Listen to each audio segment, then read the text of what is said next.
Shri Haraya Namaha. We shall begin the session now.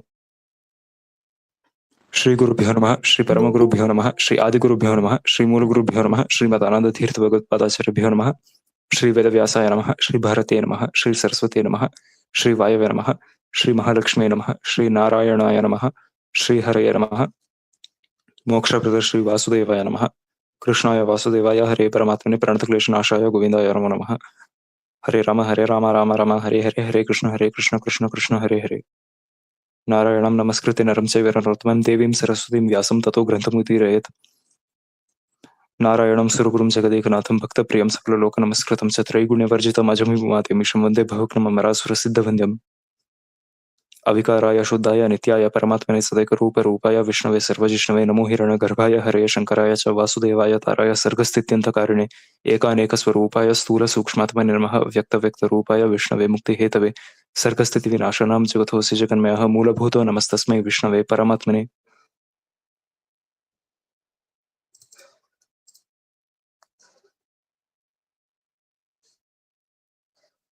So does anyone have any queries regarding the sessions conducted so far? Hi, Srinivasa Bhrata. Hare Srinivasa. Yeah, so in yesterday's lecture, where you explained the 82nd shloka of the sixth Amsha of Vishnu Purana, there it is mentioned that internally resides in the living entities. So here are we talking about Shirodaksha Vishnu, like in ISKCON it is said that Shirodaksha Vishnu is present in every atom and heart of all beings. So is it related to that? Like, is there any concept of Shirodaksha, Karunadaksha, and Garbhodaksha Vishnu in Tattvavaada also? That is based on the four vyuhas of Vishnu actually. So that idea actually is totally based on the concept of the four vyuhas of Vishnu, as we mentioned yesterday, and we have mentioned in our blog articles also. So actually, it is Aniruddha who resides as the Antaryami within all the entities and all the atomic particles and whatever entities reside here, even in the physical matter. So that this concept of the Chaturvyuhas has been modified subsequently during the recent centuries and was changed into Shirodakashaya Vishnu, Garbhodakashaya Vishnu, and Karanudakashaya Vishnu. Okay, Bhrata. Thank you. Any more queries?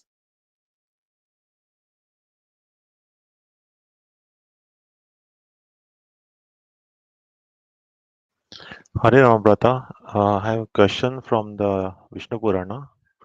In the Yes, what page is it? in page 170, the 22nd verse, it's a basic philosophical question from my side. It mentions that the Atma is full of happiness and knowledge and is free from impurities, and the dukkha and ajnana are the characteristics of Prakriti. So, if Prakriti is giving the dukkha and ajnana, then who is the receiver of this dukkha and ajnana? Because Obviously, the Atma only. but Atma is said to be like Satchidananda, right?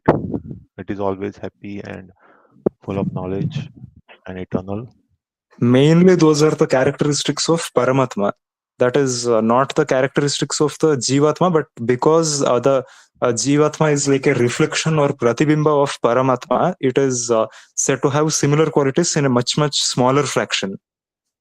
So, coming to how it experiences dukkha and all other negative emotions, that is with the help of the mind and the chitta, the consciousness. So, through these, with the other components like buddhi and all, finally with the help of the senses also, and the atma feels this experience. But actually, if these do not exist, then the atma won't experience all that. That is the meaning of this shloka. Does Okay, that make so it clear? yeah, but the word here mentioned is that Atma is Amala, that it cannot be corrupted or it cannot have impurities. Yes. So I wouldn't that contradict this statement? Because if Atma can suffer, then it is changing its state, sort of. No, there is no change to the Atma itself. It just experiences this through the other tattvas. Okay. But again, here it is not that the Atma itself intrinsically has these qualities. That's what the shloka actually means. Okay. The Atma separately doesn't have such impurities, but it experiences these through other tattvas and due to the contact with Prakriti, the physical matter. Okay. Any more queries? Hare Ram Kata. Hare Ram. So doesn't that contradict the uh, fact that uh, a tamasic jiva has intrinsic nature of to do bad? That is different. This is not talking about swabhava. This is talking about just that the Atma is having certain qualities such as jnana and ananda.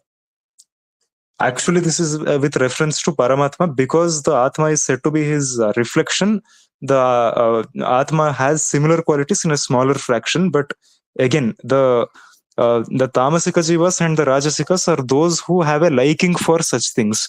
So in the end, they will experience only that because they enter such a destiny where they get only that. So the Tamasikas, they go to Antantamas where they receive and experience only sorrow and they completely go into ignorance. They're unaware of Bhagwan's existence. They're unaware of anyone else's existence. They're in a state of total darkness as such. So, and there they're tormented forever. And some of the things which they experience are not even mentioned in the Shastras because there is one section of some Purana which Srimad Acharya quotes where one Rishi tells that if at all the kind of torture which is given to those jivas in Andantamas is described or narrated, anyone will faint upon hearing that. Simply by hearing that, anyone can faint, which is why he says, I'm going to skip this. So, does that make it clear? So, brother, does it mean that the Tamasic people who go to the hellish planets, they don't have opportunity to get moksha? Are they eternally uh, always in hell? Yes. Andantamas is known as Nitya Naraka because that is eternal. That is always there and they'll always remain in that state only. And those who obtain moksha will always remain there and they won't come back. Both the Satvikas and Tamasikas have no return from their respective destinies. Only the Rajasika Jivas will continue to remain in samsara. And this continues even after Pralaya, the Mahapralaya. Yes, definitely. Even for those who attain moksha, also there is no return because there is they are free from the influence of time itself. So same is the case with Andantamas also. Okay.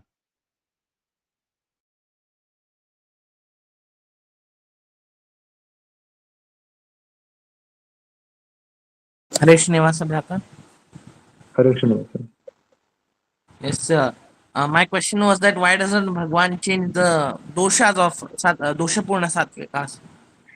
In satvikas, those who have doshas and hence commit sin, why don't he change that? Because he's still keeping the swabhava and changing, removing the dosha. Is there any reason for him to do that right away? That would not lead to the suffering of that satvika jiva due to his karma.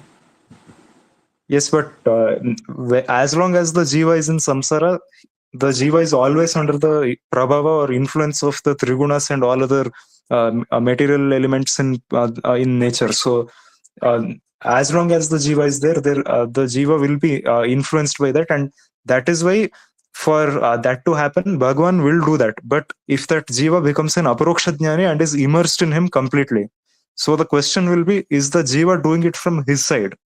If the jiva is not contributing to the sadhana like this, then why would Bhagwan also bestow his anugraha to that extent? That is the question. Mercy. Bhagwan is going to do that, right? He has given the opportunity to become spiritual and to achieve aparoksha jnana. But the rest of it is more than that. Why should he simply do it without any effort from the jiva only? Again, just out of mercy, because he is a very karuna purna, right? That will be illogical, because when there is no, then the jiva doesn't deserve it. What makes the jiva deserve it without any effort at all? You can't get the result of an action without doing any action at all, right? Yes, true, but yeah, and it is just, but still, like giving charity.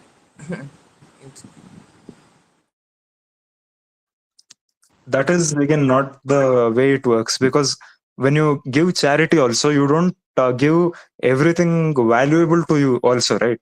You give basic necessities so that the person who is in in a state of poverty or has some difficulties can come out of it by using that. So same is the case here also. There is no need for giving anything to anyone which they don't deserve it without effort from their side.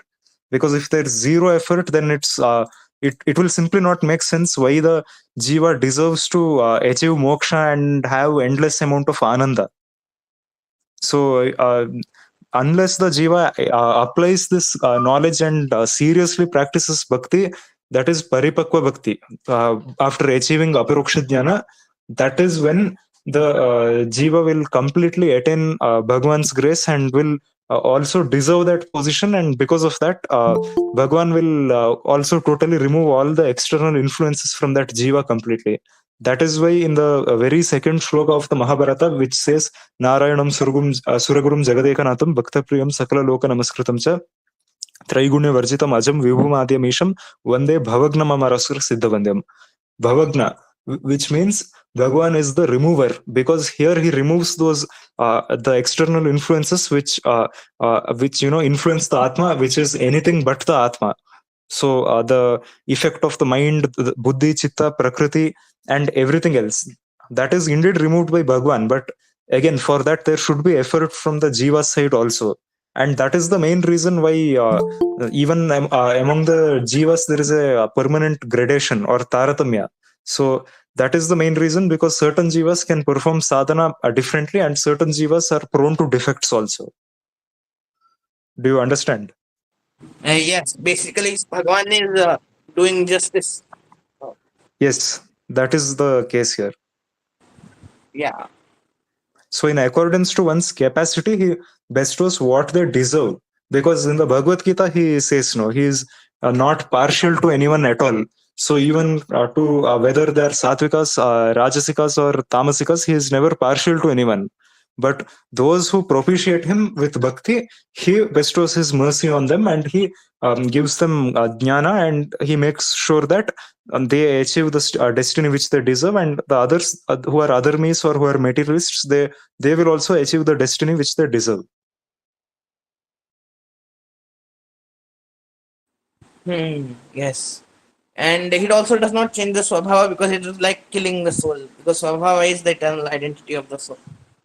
Definitely. Swabhava literally means the nature of that soul. So, Swabhava is literally the nature of that soul which defines what that person is. So, that also again cannot be modified, because neither will those who have a different swabhava, such as a non-sattvic swabhava, perform sufficient sadhana through which they deserve to get their swabhava changed, because their personality itself is like that.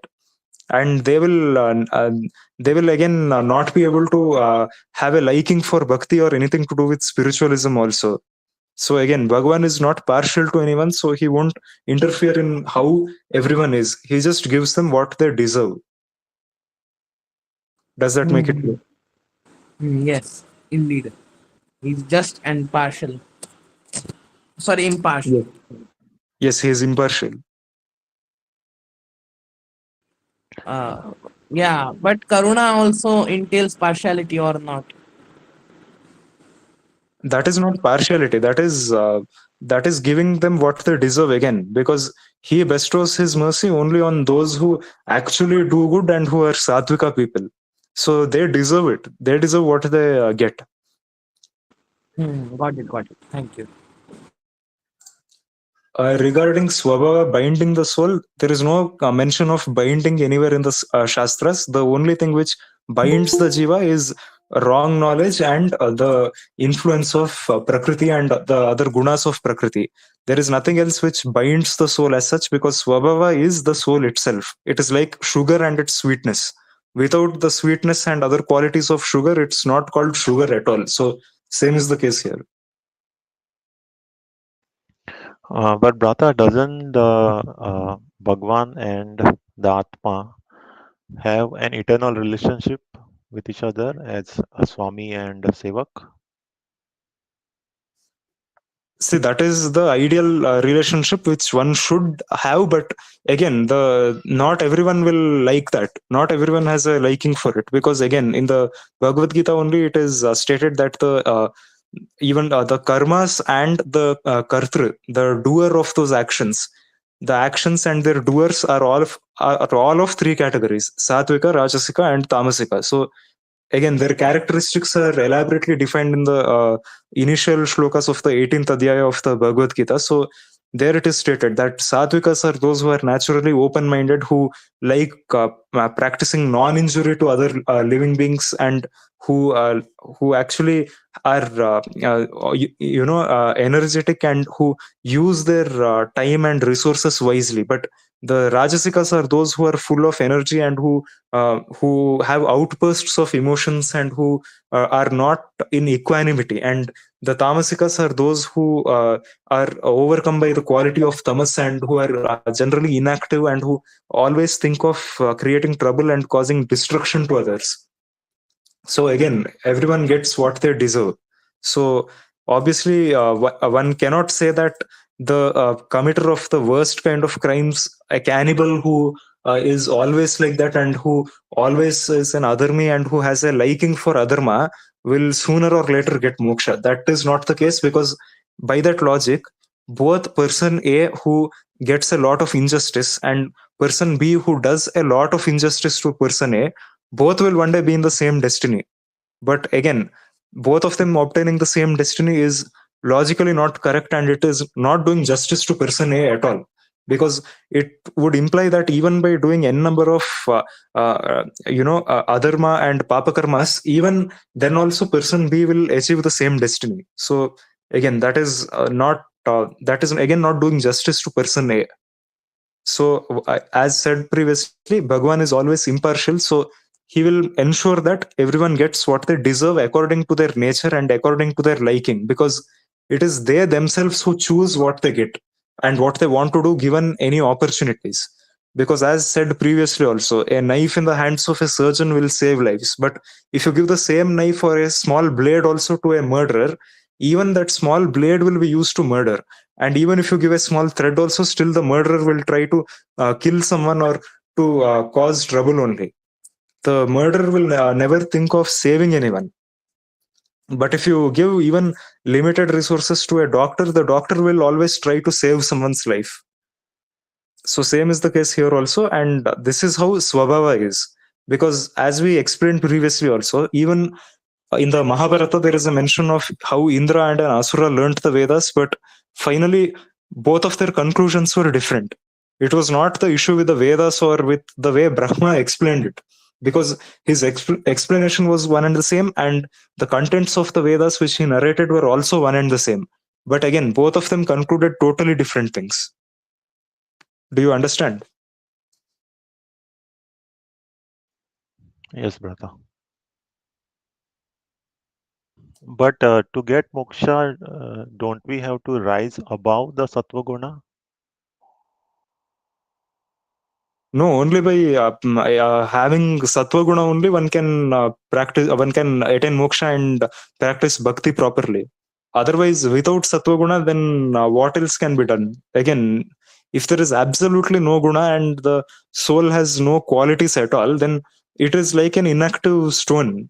So even stones have certain qualities actually. So that analogy is also not applicable here. So you can't say that one has to be beyond the gunas, because the swabhava of the jiva is defined by its swabhavika gunas, and Again, in the Bhagavata Purana 6th skanda also, in the very first chapter, before describing the incident of Ajamila, Shukamuni himself says that Nahi karmakrit kashid kshanayrapi, and then it concludes by saying Gunai Swabhavikai, which means that there is not even one kshana or one moment where one can stay without performing any actions at all.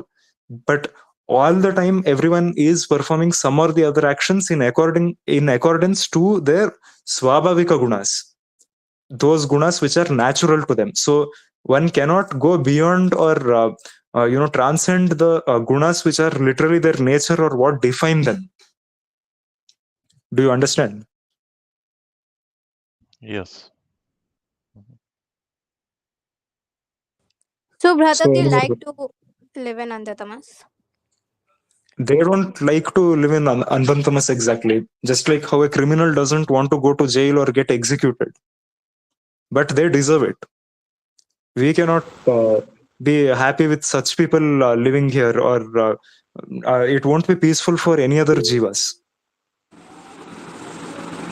Okay, Bhrata.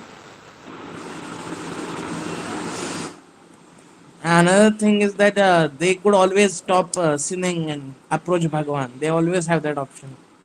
Yes, as long as they're in samsara for several thousands and lakhs of years, they have that opportunity. But they will never use that. Every opportunity they get, they Yeah, will. even in Andhatamas, they can use that. They can stop, but they will never stop. Yes, there they will anyway lose all opportunities to commit more papa, because there they will get endless suffering and they won't have any more opportunities left. But because of their sadhana, they deserve that destiny.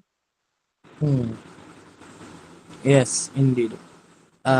It's eternal, but it is eternal rather than how.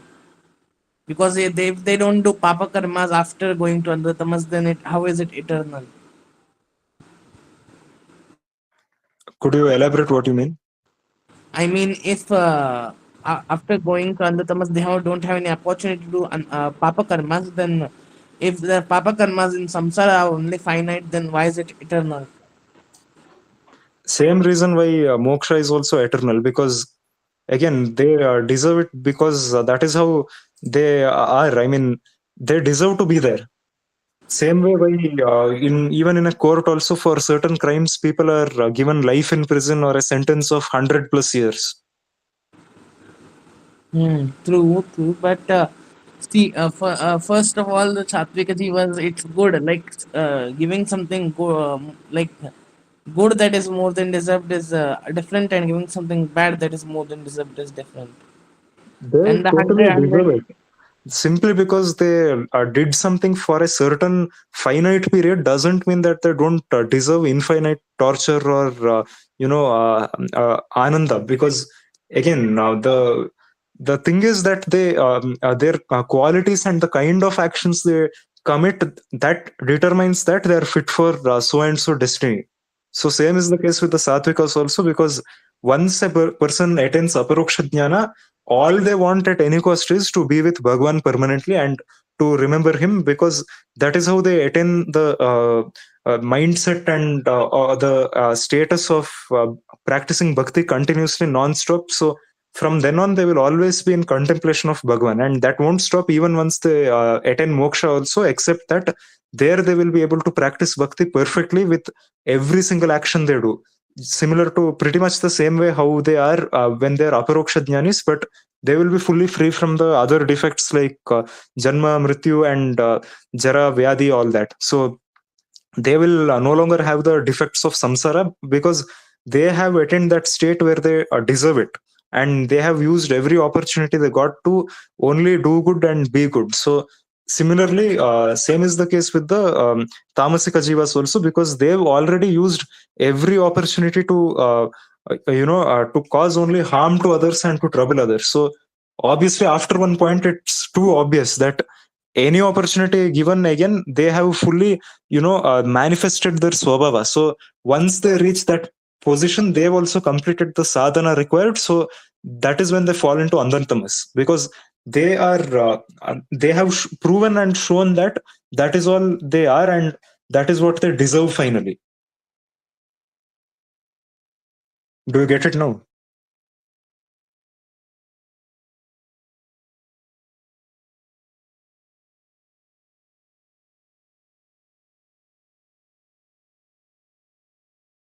Am I Yes, audible? yes, yes, yes. I do get it.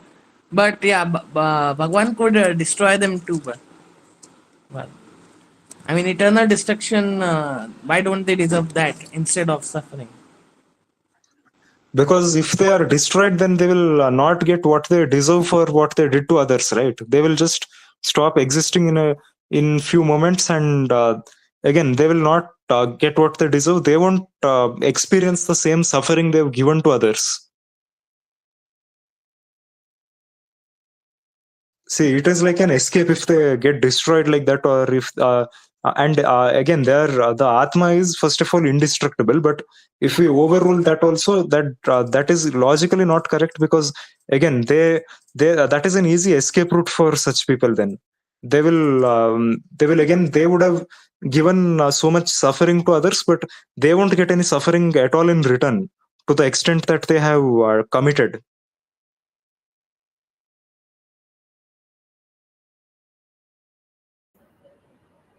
But they would not have given the infinite suffering, right? For anyone. See, again, that is because after a certain point, it is known that no matter what, they are only going to be adharmis and they will only do adharma. So, from that, it becomes clear that for any further opportunities given will be used by them to do that only. So, same is the case with the Satvika Jivas also. Okay, So, so in a sense, they are already doing, like, in a sense they have already done infinity sins, because any opportunity given to them, they will say no with that opportunity. yes, that is the main reason. Because Yeah. after that point, they've fully manifested the qualities of their swabhava. So it becomes clear that that is what they are, and they will now, any opportunity given endlessly, they will keep on committing severe papa karma. Yes. True.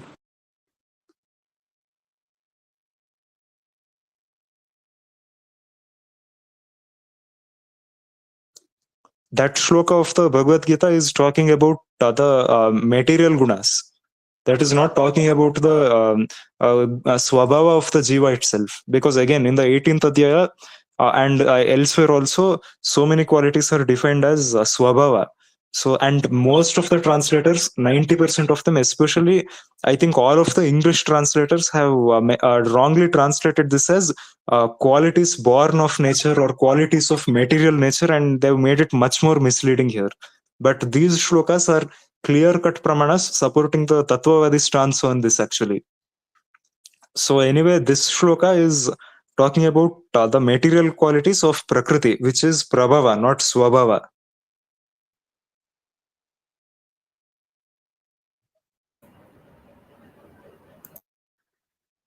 Does that make it clear? Yes, brother.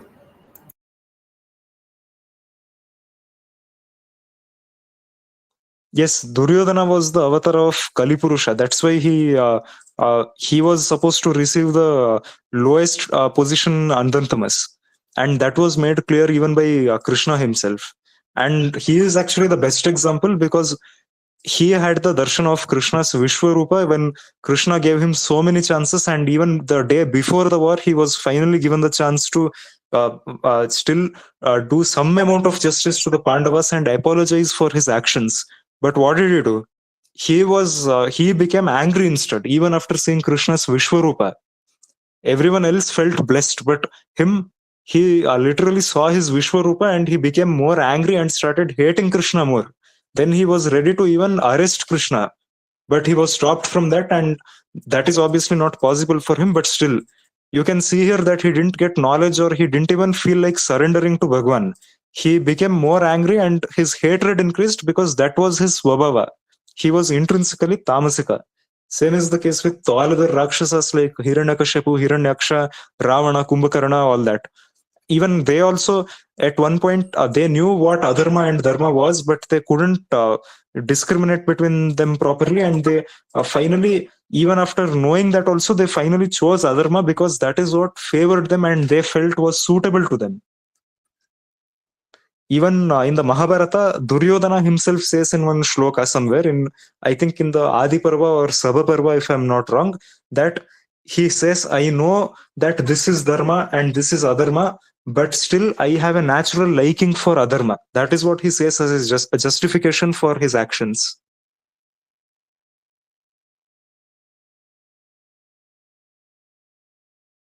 And regarding Swabhava being Nitya, then is it Dravya or Adravya? So that is precisely not the basic way of classifying or explaining about Swabhava and the gunas of the Jiva, because that is especially found in other Jain texts, and Dravya would mean that which is a substance having an independent existence. So, but going by that logic, it could be considered as Adravya, but again, this the swabhava of the jiva is like sugar and its sweetness. So you cannot say that both are two different things, or the sweetness depends on the sugar, because the sweetness is what first of all defines sugar and makes it sugar. Otherwise it is simply a piece of few molecules, that's all. Yes, Rajashri, any queries? Yes, brother. So Duryodhan, Ravan, they are all in Andhatamas? Yes, Ravana and Ravana, Hiranyakashipu and Ravana were the same personality. After being born as Shishupala, he went to Andantamas, but Duryodhana has not yet attained Andantamas because he is Kalipurusha. So he will attain Andantamas once this Kali Yuga ends. Okay, brother. And he temporarily attained Swargaloka also at one point to exhaust all of his pending Punya karmas so that he can be made fit for Andantamas. So that is what was seen even by Yudhishthira when he went to Swargaloka, where he saw the Kauravas and Duryodhana enjoying there. Yes, brother. Ram Prabhu, can I ask a question? Yes. Now, if at the end of the Kali Yuga, the Kali Purusha goes to Andhatamas, then in the next Kalpa, who comes? You mean in the next Chaturyuga, because Kalpa is Yes, a much larger yes, unit of time. yes, In the yes. next Chaturyuga, there will be other people who will take over those positions. Similarly, there will be other asuras who will get the positions of Kama, Krodha, Lobha, all those negative emotions also. Ashwatthama, for that matter, was a combination of Krodha, Lobha, and Shiva. So that is why he was both an Adharmi and a Dharmika person also. Okay.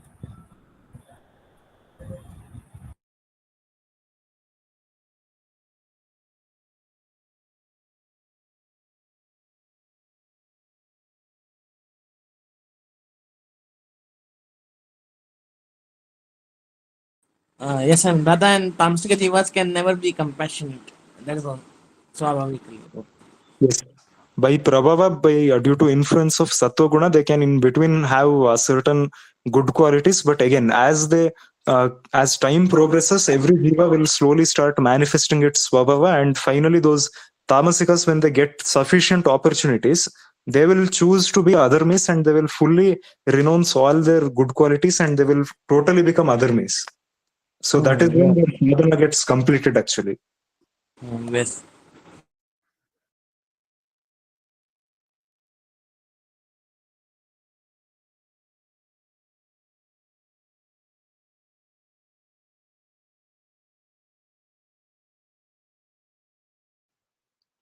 So, Brata, as I understand, the Tamasic Jivas will go to hell and the Rajasic ones will stay on planet Earth or the Bhuloka, and the Sattvikas they live on the higher planets, right?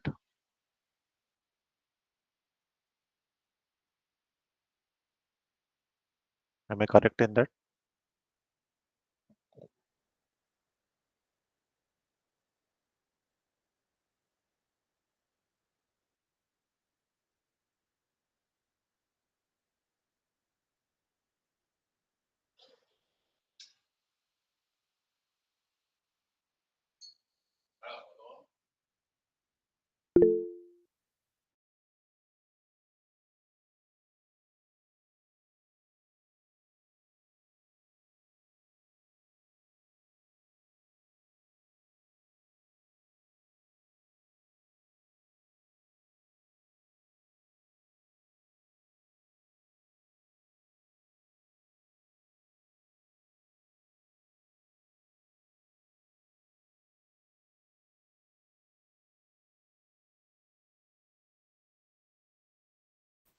Could you repeat your query, please? I heard only the first part of that. Yeah. So as I understand, the tamasic people will be always eternally in hell, and the rajasic entities will be on planet Earth, and the sattvic entities are in the heavens. But to attain moksha, we have to rise to the sattvic swabhava, right? So the rajasic entities, they have to rise to sattvic swabhava. Is that it? Or the rajasic will be always on Bhuloka? See, Satvikas are those jivas which have the quality of sattva predominantly as their nature, and Rajasikas are those who are purely human beings and purely materialistic people, and the Tamasikas are those categories of jivas who are asuras and asura-like human beings. So to achieve moksha, that person has to have a satvika swabhava, and that swabhava has to become manifest completely, and in that state, that person will achieve aparoksha jnana by completing his or her sadhana, and that time the person will be fully immersed in bhakti, where they will achieve the peak of their swabhavika gunas, where their qualities are fully manifested. So that is the state where the satvika becomes eligible for moksha, but the end goal is always paripakva bhakti. That is being in the state of dharana, what is mentioned in the Vishnu Purana sixth amsha also, where the person is fully immersed in the state of knowing and remembering Bhagwan, and knowing his existence and influence in their lives in all actions at every moment of time. So that is what makes one eligible for moksha. Do you understand? Yeah, I'm understanding now. So you're saying that the sattvic swabhava is innately present in the atma, in Yes. certain atmas, and rajasika is also present innately in different atmas. So Yes. those who are innately, like their swabhava is sattvic, they only have the possibility of becoming moksha jivas. Yes. Yes. Okay. Yes, definitely. It is possible that the swabha of the jivas, especially manushas, because uh, yeah, again, because the entire lifespan of Brahma is 100 years as per his time scale. So even till he becomes 100 years old and he himself faces death, till that time also there will be certain satvika jivas who wouldn't have yet attained moksha, and at the last moment they will also complete their sadhana and they will attain moksha. And at that time, the devatas will completely finish their sadhana also, though they are already aparoksha jnanis, but their sadhana is slightly longer.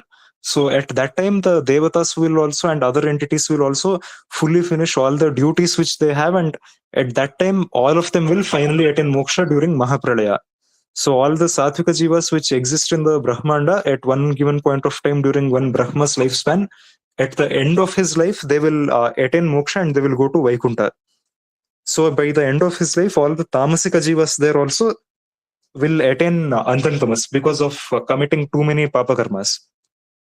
So at that time, there will again be certain Manushya Jivas also who will not be Manushya Jivas, and few other Asuras will also be there who will not be, wouldn't have fully manifested their Swabhava, and they will not be in the position to attain Antantamas right away. So at that time, they will also complete their sadhana and show their completely tamasika buddhi, and because of that, they will attain Antantamas.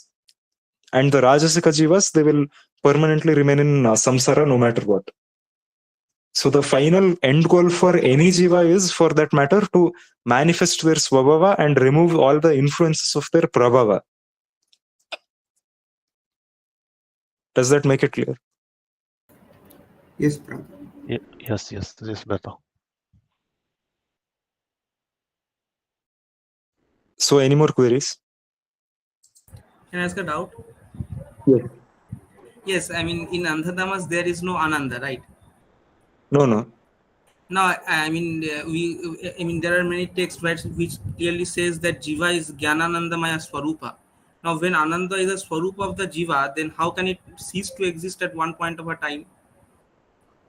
That is mainly again the quality of Paramatma, which partially manifests into the Jiva when the Jiva is Satvika and practices bhakti or has knowledge of Bhagwan.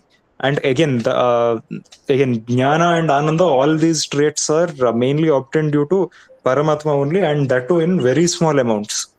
So what the Tamasikas would have when they are on Bhuloka, they will experience all that, but in varying degrees in between, they will due to Prabhava, they will experience all that. But once they finally manifest their Swabhava, they will no longer be able to experience all that, and they will totally receive only Dukkha. Now, similarly, even the Satvika Jivas are prone to having experiencing Dukkha and the negative emotions, but again, once they attain aparoksha jnana, they will totally become immune to that. And in Vaikuntha, once they attain Paramapadam, there they will have zero influence of these qualities. But again, there is a possibility of them experiencing it, but they actually they won't receive it there because they are free from samsara where such negative qualities exist. So same is the case with the tamasika jivas also. I want to say that when we say Ananda as a Swarupa, then it cannot change, or else the Ananda is not a Swarupa of a Jiva. And It again, is then all not the the Jivas, swarupa whether exactly. It is I mean, not the swarupa of the jiva exactly, because that is the swarupa of Paramatma. That is said in relation to Paramatma, just like it is said Aham Brahmasmi or Tattvamasi. So that is not something which is naturally there in the jiva itself. but all Jivas, whether Sattvic, Rajasic, or Tamasic, they are all Vibhinnangsha, Pratibimba of Paramatma. Yes, But still, the Ananda doesn't manifest, in everyone. yes, it will partially manifest and it can manifest, but again, those qualities will, in these jivas, it will stop, or they won't be able to experience it actually. Even if they can, they won't. They won't be able to have proper jnana also, and they won't even feel Bhagwan's presence, though it is there. So, same is the case with this also. Okay. Thank you.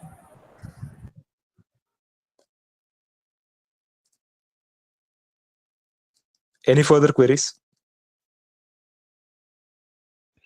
Vrata, you said jivas are the pratibimba of Paramatma, and in Advaita, this pratibimba word is used as like is used like a illusion, or they say that the sun is like Paramatma, and uh, buckets which hold water. In that buckets, the sun is reflected in the buckets, so the reflection of the Paramatma is said to be like jiva, but those reflections are not real. So, in this context, what does the Pratibimba mean for the Jiva? Basically, the analogy is that it is like Paramatma with certain qualities of Paramatma. It doesn't mean that it is unreal, because the reflections very much are real only.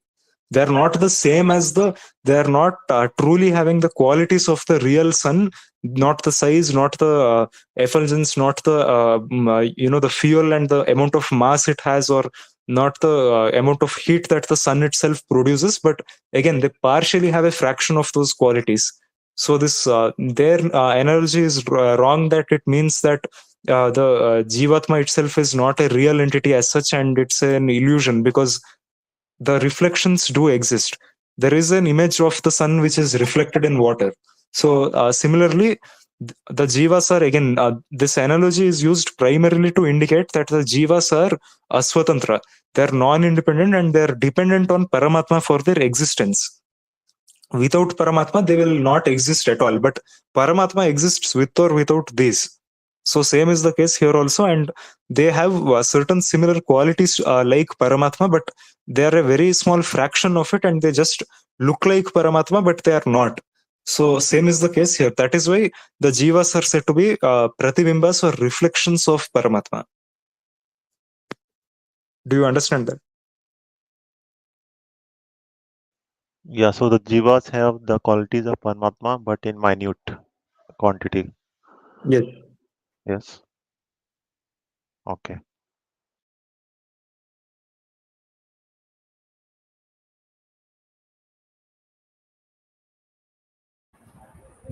Now, Prabhu, I mean, you told that Ravana and Shishupala and Kumbhakarna, they are in Andha Tamas, but they were Jaya and Vijaya, right? They were cursed by Chatushan, and they, when Lord asked them to either take 14 births being a bhakta or 3 births being, against him, they took 3 births so that they can go to, Vaikuntha and, come to Lord, more faster. This was actually explained in one of the previous sessions also. So these people, yeah, this is one concept of moksha by adharma, which has been refuted by Sri Madhvacharya in his Bhagavad Gita Bhashya actually. So superficially reading the Shastras, one will think like this only, that these people were Jaya and Vijaya, and actually Ravana and all the Asuras are said to have merged into Rama and Krishna, and their soul is said to have merged with them, and they're said to have attained moksha. But again, they are a case of avesha, because they had multiple souls in their body. The original soul of Ravana was Hiranyakashipu, who attained Andhatamas later on, and along with him as a second Atma, he was Jaya. The second Atma in his body was Jaya. Similarly, in Putana also, she had two Atmas. One was Putana herself, and another was Urvashi. So it was Urvashi who is said to have attained moksha after Putana's death. Similarly, in the case of Kamsa also, it was Kamsa had the Atma of an Asura, and along with him, the second Atma in his body was an Amsha of Bhrigu Maharshi. So it was Bhrigu Maharshi who was responsible for his mixed emotions, where he was also thinking of Bhagwan all the time and contemplating upon him. So it was actually Bhrigu Maharshi who achieved Paramatma's grace, and it was not Kamsa himself. So same is the case with these 3 births of Jaya and Vijaya also, because they simply accompanied the Atmas of Hiranyakashipu and Hiranyaksha, but they were actually not themselves those Asuras, because those Asuras, again, they have only committed adharma, and their actions made them fit to attain Andhatamas only. So in the Uttarakanda of the Ramayana, one can actually find certain shlokas where Ravana partially showed some respect to Sita Devi. So again, that contradicts his all the actions he had committed till then. So in between, he partially shows that, and he has certain good qualities also, but that was actually due to the influence of Jaya, and not because Ravana himself was partially a dharmic person. He was totally an adharmi only, and he was an asura, but this was due to Jaya's influence. Same is the case with Kumbhakarna also, who says that he condemns Ravana's actions also in partially, but that was because of Vijaya's influence. But actually, he was a supporter of Adharma, and he was fully ready to support Ravana. Okay, So does that solve the query? Yes. Okay, the asakti that were shown by the asuras were done by the bhaktas, and the adharma that were performed were done by the asuras themselves, right? Yes, that is exactly the case here. And that's why Sri Madhvacharya mentions that even though it may seem that there are arguments in favor of this idea of moksha by adharma, it is again clearly, even if we ignore these fundamental truths which are mentioned elsewhere in the Shastras, even then that paksha does not hold value at all, because ultimately the Shastras themselves have rejected that and mentioned in multiple places that those who have hatred against Bhagwan won't achieve his grace at all. Even Sri Vedanta Deshika also mentions this in Rahasya Traya Sara, probably in the 24th or the 26th chapter, if I'm not wrong, where he has one small section in the Grantha which deals with this topic of how it may seem that the worst kind of adharmis, even including Ajamila, have been able to attain moksha, and they were able to destroy their papa karmas due to partial bhakti which was shown to them, and later they realized their swabhava, and they ended up chanting the name of Bhagwan. By chanting Bhagavad Nama, they were able to attain moksha subsequently. But again, this is not true in the case of those who hate Bhagwan. By showing hatred towards Bhagwan, the person will not be able to achieve his anugraha even by the practices of remembering him, or even by chanting his name or performing japa, yajna, and tapa, homa, all that. So again, the paksha or the idea of that one can attain moksha by hating Bhagwan is again overruled by the pramanas which are repeatedly mentioned, which mention that only through bhakti one can truly know Bhagwan. It is not possible to do that without bhakti and jnana. So those two are the only known means of attaining moksha, and repeatedly multiple times the shastras declare this only, because their final conclusion is this only, that it is not possible to attain Bhagavad Prakti without having bhakti and jnana. So only through these it is possible to attain moksha. So similarly, this idea of hatred leading to moksha is refuted here. So in the case of few people where certain dharmikas were asuras like Bali or Prahlada, it was again because they were actually devatas themselves. Those atmas were devatas, but they were, due to curses, they were supposed to be born as asuras, and they were forced to be born to asura parents. But again, it was not that they themselves were asuras by their nature. So they were actually satvikas, but they had to take birth in the race of tamasikas. So does that solve the query? Okay, I mean, so there is no the concept of viruddha bhakti. No, that is not bhakti at all, because the very definition of bhakti given in the Narada Pancharatra as quoted by Srimad Acharya in the Mahabharata Tatparya Nirnaya is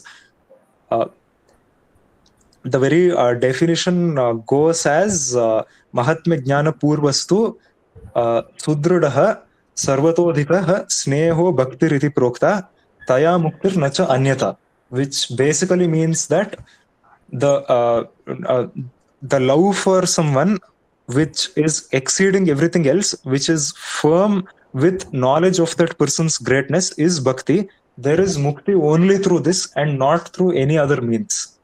Nacha anyata. Taya muktir nacha anyata. Which means that through this there is mukti and there is no other means of it.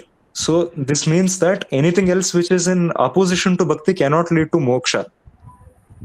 Okay, thank you. Yes, bhakti should be based on knowledge, not hatred. If anyone has true knowledge of Bhagwan, they will obviously know that they should not hate him, and there is no use in hating him. But by hating him, they are opposing the dharma, and they are only causing trouble to all other entities. That is why such people become fit to attain Andantamas. They are not fit to attain moksha.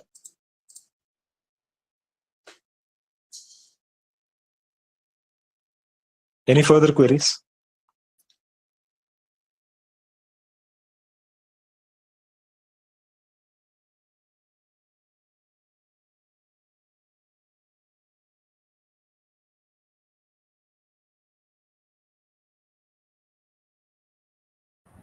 Now, Prabhu, I mean, there is a instance in Ramayana where, I mean, when Hanumanji is is a child, and when he goes to eat, to sun thinking it as an apple. Now, Indradeva throws Vajra, and Hanumanji for sometimes faints, but Hanumanji is Mukhya Pran himself. I mean, when he comes above Indradeva, I mean, can you explain it? This was explained by Guruji in the previous sessions, actually, just recently, I think 1 week ago only. So this is an example, again, as we said previously, the Valmiki Ramayana is not the original Ramayana, which is considered as a Satagama. So the Satagama is not the Valmiki Ramayana, which is the original, which contains the proper direct meaning of the Ramayana, because that is the Mula Ramayana. This is the Valmiki Ramayana, which was authored by Valmiki Maharshi. So here Valmiki explains the Ramayana properly, but here there is a prayoga of certain vakyas which are in terms of darshana bhasha, or which can seem misleading. So this is also a perfect example of that. That is, if we interpret it as it is, then yes, we will reach a misleading conclusion like that. So one of our administrators at Bhakti Dates, Shriman Mahasudarshana, has made an Instagram post on this, explaining all those shlokas in detail. So those who are on Instagram can view that. And similarly, so the actual purport of that shloka is here. The meaning may seem that Hanuman became known as Hanuman because his jaw was broken by Indra's Vajra. So this would not make sense to name a person, especially a devata, and remember him by his downfall or something which was a problem or defect of his. That is mentioned in the Ramayana itself. I'll the reference and share it soon. But anyway, so coming to this point, the fact is that obviously it wouldn't make sense to name anyone based on their defects. If at all we name someone or remember them by their title, they are given a title based on their achievements, not because of their because of something which led to their downfall or which was a defect or a negative quality in them. So here, Hanuman actually means one whose jaw is very strong because it was not broken by Indra's Vajra. And the reason why he went to the sun thinking it was a mango was not because actually he thought it was a mango, because being Mukhya Prana, he is Sarvajna. He knows everything which is going on and which happens, and he only went there to save Surya from Rahu's attack, because Rahu was actually planning to attack Surya, and he had a slight advantage at that time. So that is why Hanuman went to protect Surya, and there Indra actually tried to test his strength, and at that time the jaw actually broke Indra's Vajra. His left jaw broke Indra's Vajra, and his jaw was not broken by Indra's Vajra. It's not the other way around. So Valmiki Maharshi actually in the same sarga of Kishkindakanda, in some editions of the Ramayana it is the 66th sarga, and in some others it was the 71st. So there is a slight variation, and the actual interpretation of that in the 16th shloka, actually Valmiki himself says that Hanuman did not suffer any deformities. So Indra was happy with that. But actually, if at all his jaw had been broken, it wouldn't make sense why Hanuman is said to have not suffered any injuries at all. So it was actually the fact that Indra's Vajra itself was severed by Hanuman's jaw when Indra tried to hit Hanuman. Okay. So there is a detailed post on Instagram. I will find that and share the link. So one can refer to that for further details on this topic actually.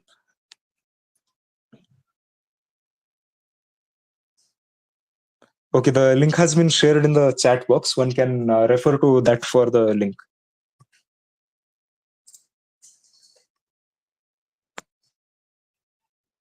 So any further queries?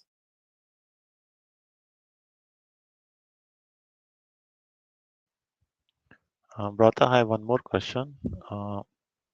Again from the Vishnu Purana, the page 149.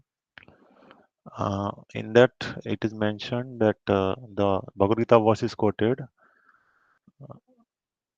and after that it is mentioned that when Sri Vishnu takes an avatar and appears in the material world, he is visible to all, but this form of his is not his actual divine and inconceivable form. I wanted to understand that when Sri Vishnu comes in this world as Rama and Krishna, does he come in the same form or does he take a different form?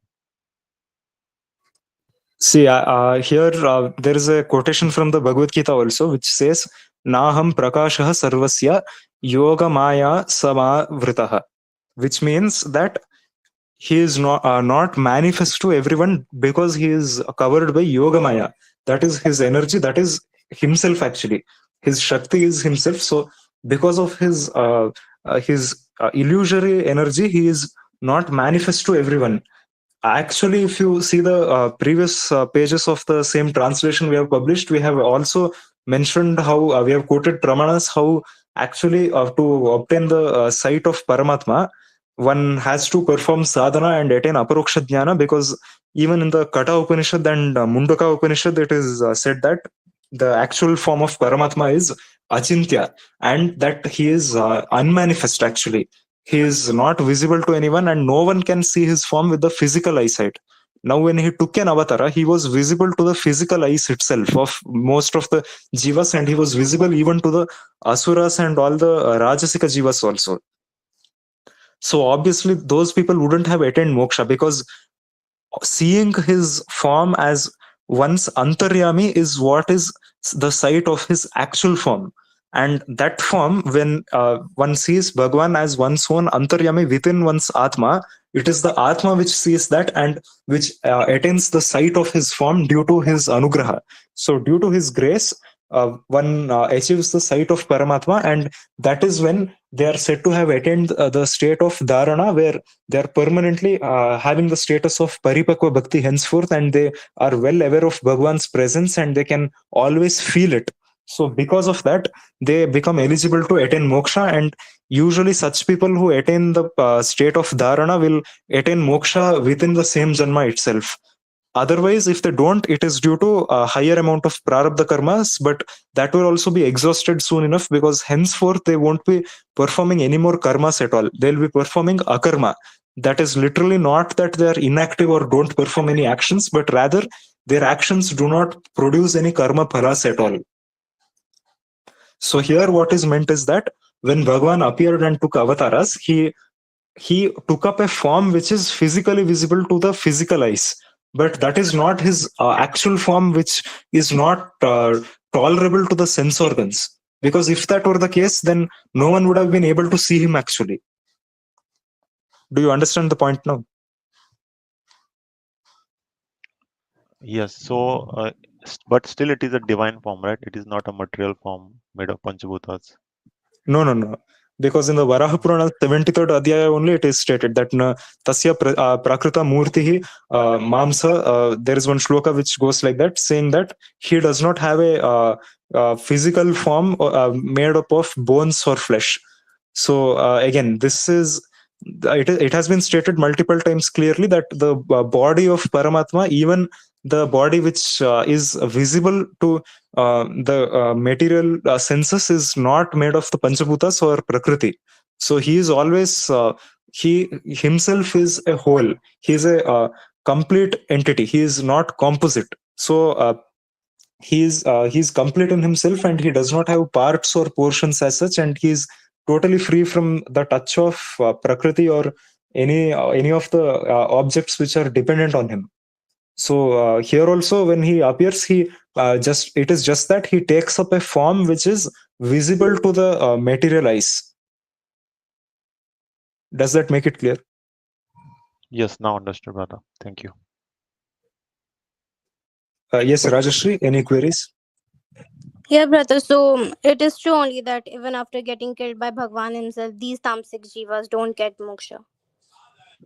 Yes, that's why. But they see him.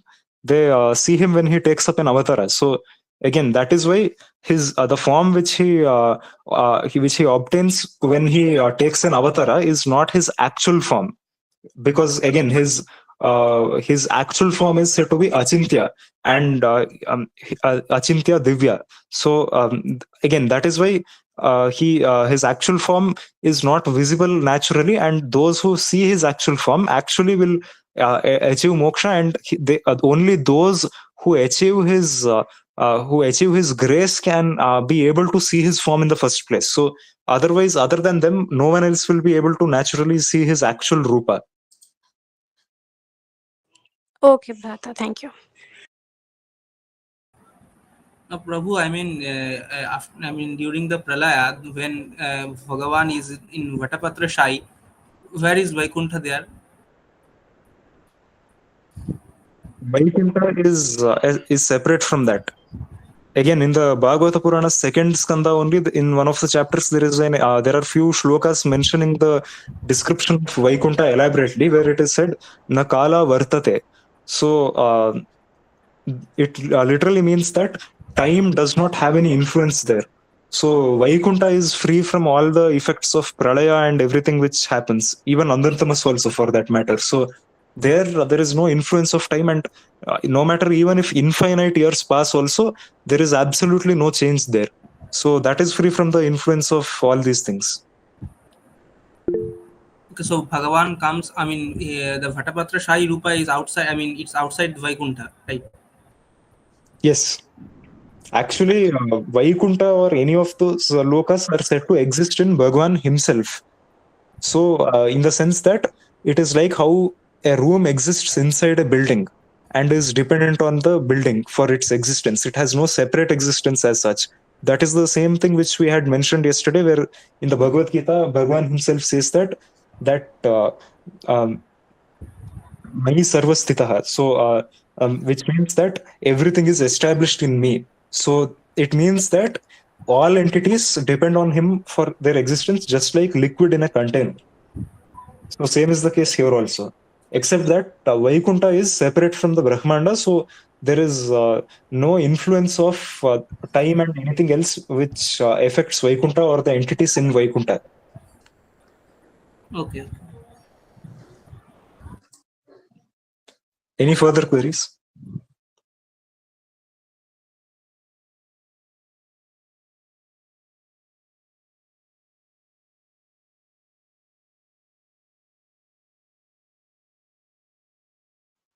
Brother, where did we say that the reference for Vaikuntha verses are mentioned?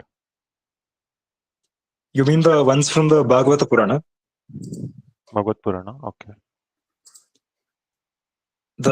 Are you talking about the shloka which I mentioned, Nakala Vartate? Yes, yes. That is from the Bhagavata Purana only, the second skanda, I think the 9th adhyaya, if I'm not wrong. That was quoted in Madhvacharya's Bhagavad Gita Bhashya, actually, in the second adhyaya of the Bhashya, in I think under the 24th shloka itself, Srimad Acharya quoted these shlokas actually. He quoted all of them which describe Vaikuntha. But do we also come across the word Vaikuntha or some other word is mentioned? Or It mentions Vaikuntha only. The chapter is about that only. The context of the chapter is about the description of Paramapadam, that is Vaikuntha. okay.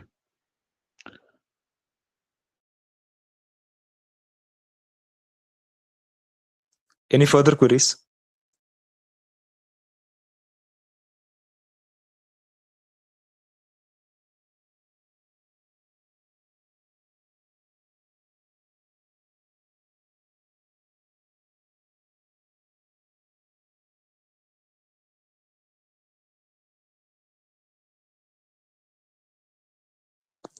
So if there are no further queries, we can end the session for today. And we request everyone to go through the translation of the Vishnu Purana, which we have published, and to keep reading the 5th, 6th, and 7th adhyayas for to have a clear foundation of philosophy in general, and to know exactly what Swamiji will also explain in the subsequent sessions. And today Swamiji was unable to join us due to a sudden change of plans, so he will be joining us next week, and we hope that there are sufficient number of people who attend, so that it will be worthwhile to explain the contents of the sessions, and so that we can actually have a proper discussion and see if the sessions are beneficial. So we expect proper attendance also for all the sessions, because if it is too less, it will not be possible for Swamiji also to repeatedly come and conduct the sessions. So we'll end here. Shubharatri, Shri Krishnarpanamastu. Achyutaya namaha, Anantaya namaha, Govindaya namaha, Achyutananta Govindabhyo namo namaha. Hare Rama, brother.